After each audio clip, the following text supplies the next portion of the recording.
Gupit na pwede sa ganitong mga shape ng mukha. Para sa akin hindi dapat masyadong mataas kapag ganito ang shape ng inyong head saka ng inyong face.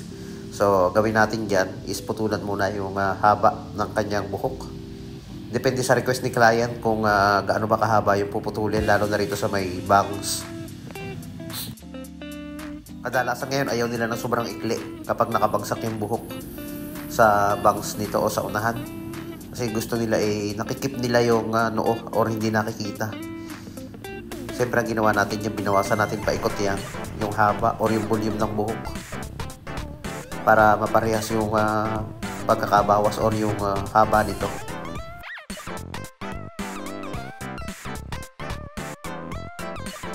Ang in-next natin dyan, gagamit tayo ng 1.5 na clipper guard. Gagawa tayo ng lugar kung saan tayo magpipade. Ganito yung kadalasang ginagawa natin para makita agad natin yung kung paano tayo mag-uumpisa ng pinakang baseline nito. Mas kitang-kita natin. Saka syempre nakukontrol natin yung sukat ng gupit na ating ginagawa.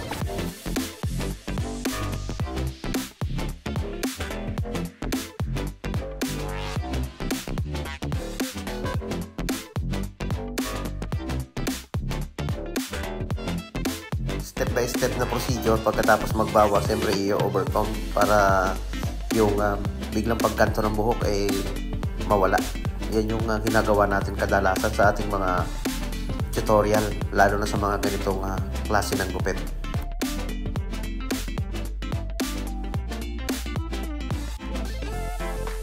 Gagawa tayo ng pinakang baseline or guideline.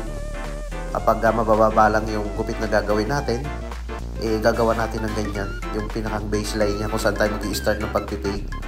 And then tanggalin na rin natin yung ilalim nito gamit yung ating trimmer.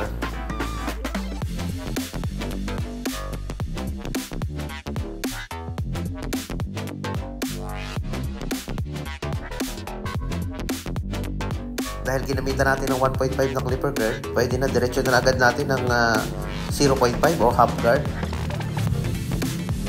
Si-shape din natin or lalagyan din natin ng transition yung pagporma ng gupit paikot para maganda naman tingnan. Makita natin yung tamang pag-low fade dito.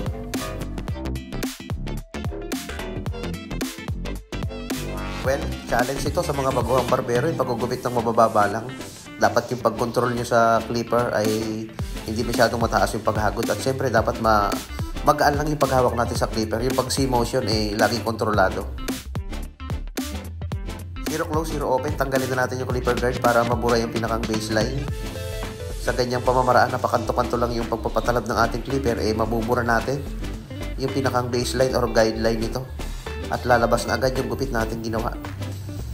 Sabi nga, maging maingat at maging mapag-control tayo sa paghawak ng ating clipper. Yung pulsuhan lang igalaw natin at huwag yung buong braso para maayos. Gawa tayo ng pa-curve dito sa may itaas ng kanyang patilya para maganda yung forma. Hindi na natin naahitan yung kanyang parting noo dahil nakabagsak lang naman yung buhok niya sa parting unahan. Okay na yan, hindi naman siya magbabrush up, kaya yung gilid na gilid lang ang ating aahitan. O, diba? Okay na rin, sakto lang yung haba niya sa bangs. Nilagyan natin ng hair product kaya with look tingnan yung kanyang buhok. Sa mga gusto ng ganitong klase ng gupit, ganito yung forma ng inyong buhok, pwede kayo magpagupit ng ganito. At ipi-pre-style nyo lang yung ibabaw, kahit anong forma niyan, pwedeng naka one side, pasok na pasok yan sa mga hairstyle na gusto nyo, yung ganitong klase ng gupit.